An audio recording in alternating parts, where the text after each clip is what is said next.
ফেনীর সোরসর্দি ছিল বাংলার প্রথম স্বাধীন মুসলিম সুলতান ফখরুদ্দীন মোবারক শাহের দ্বিতীয় রাজধানী। তিনি ১৩৩৮ থেকে ১৩৪৯ সালের মধ্যে বাংলার সুলতান ছিলেন। মূল রাজধানী ছিল সোনারগাঁও।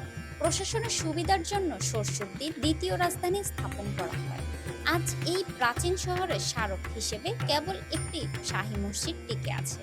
প্রায় ৪৫০ বছর আগে নির্মিত এই মসজিদে মোগল স্থাপত্যের নিদর্শন দেখা যায়। ইটের খাঁজ, লতাপাতার নকশা, ৬টি গম্বুজ এবং সুন্দর শৈল্পিক কাজ। ঢোকার দেওয়াল চুন ও সুরকিতে সাজানো। পুরো মসজিদটি ইট, চুন আর সুরকি দিয়ে।